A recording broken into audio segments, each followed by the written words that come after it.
ప్రేక్షకులకి నమస్కారం. గోపురానికి స్వాగతం.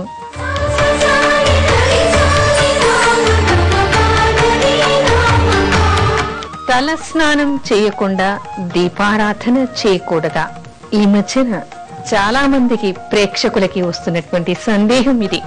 ఏమండి, నిత్యం దీపారాధన చేయడానికి తల స్నానం చేయాలా అని చాలా మంది అడుగుతూ ఉన్నారు. మరికొంతమంది సందేహం ఏమిటంటే, ఇంట్లో పెద్దవాళ్లు పోయారండి, సంవత్సరం తిరగకుండా దీపారాధన చేయొచ్చా?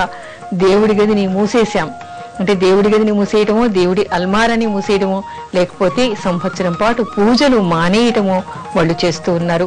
కొంతమంది నిత్యం స్నానం చేయడానికి అంటే తల స్నానం చేయడానికి వీలు కాదు కాబట్టి దీపారాధన మానేశాము అని చెప్తూ ఉన్నారు. అంటే వాళ్ళకి నిత్యం దీపారాధన చేయాలి అని ఉంటుంది, వీలవుతుంది, అయినా సరే వాళ్ళకి సందేహాలు ఎన్నో. ఆ సందేహాలను అనుసరించి చేస్తే తప్పేమో, పాపమేమో, దోషమేమో, ఇలాంటి సందేహాలతో నిత్యం దీపారాధన చేయలేకపోతున్నాము అనేటువంటి సందేహాల్ని వాళ్ళు వెలిబుచ్చుతూ ఉన్నారు. అయితే నిజానికి సత్యం ఏమిటి, శాస్త్రం ఏం చెప్తోంది? నిత్యం స్నానం చేసి అంటే దీపారాధన చేయటానికి తల స్నానం తప్పనిసరిగా చెయ్యాలా? మనకి శాస్త్రం ఏం చెప్తోంది? ఎప్పుడు కూడా పుని స్త్రీలు రోజు తలస్నానం చేయకూడదు అనేటువంటి విషయాన్ని చెప్తారు. అంతేకాదు సంసారి అయినటువంటి అంటే గృహస్థు అయినటువంటి యజమాని కూడా నిత్యం తలస్నానం చేయకూడదు అనేటువంటి విషయాన్ని చెప్తారు. ఎందుకు అంటే ఎప్పుడు కూడా శాస్త్రం మనని నిర్దేశించి హింసించడానికి ప్రయత్నం చేయదు. అంటే గృహస్థాశ్రమంలో ఉన్నటువంటి స్త్రీ పురుషులకి ఎన్నో బాధ్యతలు ఉంటాయి. ఆ బాధ్యతలు వాళ్ళు నెరవేర్చాలి అంటే వాళ్ళకి ఆరోగ్యం కుదురుగా ఉండాలి.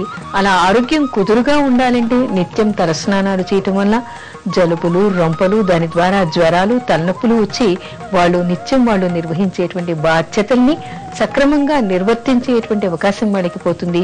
చేతకాక మంచాన పడేటువంటి అవకాశం కూడా ఉంటుంది. నిత్యం తలస్నానం చేయాలంటే మనకి ఎన్నో ఋతువులు మారుతూ ఉంటాయి. అలా ఋతువులు మారినప్పుడు కూడా వాళ్ళు రోజు తలస్నానం చేయటం వల్ల, మరి వర్షాకాలం, చలికాలం వచ్చిందనుకోండి, నిత్యం తలస్నానం చేస్తే పడుతుందా? పడదు. రొంప వస్తుంది, జలుబు వస్తుంది, జ్వరం వస్తుంది. అలా చేయటం వల్ల పక్క ఎక్కేటువంటి అవకాశం ఉంది. నిత్యం చేసేటువంటి పనులు కూడా వాళ్ళు నిర్వర్తించలేరు. అందుకని మనకి శాస్త్రం ఏం చెప్తోంది? ప్రతిరోజు ఉదయం స్నానం చేసిన తర్వాత ఆచమనం చెయ్యాలి. ఆచమనం చేసిన తర్వాత మన ఇంటిలో ఉన్నటువంటి పరిశుభ్రంగా స్నానం చేసినటువంటి నీళ్లు పట్టుకుని ఉంటాం, లేదా కొంతమంది ఇళ్లలో గంగను భద్రపరుచుకుని ఉంటారు. గంగ లేకపోయినా సరే మనం ఉన్నటువంటి నీళ్లలో ఒక చెంబులో పోసి దానికి కలశ స్థాపన చేసి గంగే, యమున, గోదావరి, నర్మదా, సింధు, కావేరి జలేస్మిన్ సన్నిధిం కురు అని ఈ సప్త నదుల్ని దానిలోకి ఆవాహన చేసిన తర్వాత ఆ నీళ్ళని కొన్ని మనం తీసుకుని, అంటే అభిషేకానికి చేసేటువంటి నీళ్లు వేరును, నిత్యం మనం వాడుకోవడానికి ఉండేటువంటి నీళ్లు కూడా వేరుగా ఉండాలి.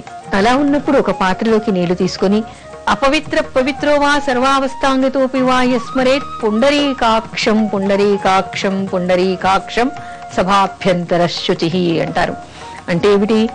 అపవిత్ర పవిత్రోవా, అపవిత్రంగా ఉన్న వాళ్ళని పవిత్రంగా మార్చడం కోసమని పుండరీకాక్షం అంటే ఇక్కడ పుండరీకాక్ష నామాన్ని జపించాలి అనేటువంటి విషయాన్ని చెప్తారు. అపవిత్ర పవిత్రోవా సర్వావస్థాంగతోపివా అంటే అక్కడ ఉన్నటువంటి వస్తువులు, పూజకి వాడేటువంటి సామాగ్రి, అంతేకాకుండా సభాభ్యంతర శుచి అంటే స బాహ్య అభ్యంతర శుచి అంటే బయట భాగము, లోపలి భాగాన్ని, అంటే మన మానసికంగా మన శరీరం లోపలి భాగాన్ని, పై భాగాన్ని కూడా పవిత్రం చేసేటువంటి మంత్రం ఈ పుండరీకాక్ష నామాన్ని తలుచుకుని ఆ గంగా జలాన్ని తలపైన చల్లుకోవాలి అనేటువంటి విషయాన్ని చెప్తారు. అలా చల్లుకోవడం వల్ల వాళ్ళు మానసికంగాను శారీరకంగాను పవిత్రులు అయిపోతారు. మరికొంతమందికి దేవుడంటే భక్తి, నిత్యం దీపం పెట్టుకోవాలి అని అనిపిస్తూ ఉంటుంది. ఏమిటండి మరి నిత్యం దీపం పెట్టుకోవాలి అంటే తలస్నానం చెయ్యాలా అనేటువంటి సందేహాలను వాళ్ళు వెలిపుచ్చుతూ ఉన్నారు. అందుకని వాళ్ళందరూ కూడా నిత్యం గృహస్థు అయినటువంటి స్త్రీ పురుషులు ఎవరు కూడా నిత్యం తలస్నానం చేయవలసినటువంటి అవసరం లేదు. అందుకని వాళ్ళు నిత్యం కూడా ఇలాంటి పవిత్రమైనటువంటి మంత్రాన్ని చదువుకుని పవిత్ర జలాన్ని తలపైన ప్రోక్షణ చేసుకుని ఆ తర్వాత దీపారాధన చేయటం వల్ల ఎలాంటి దోషము ఉండదు.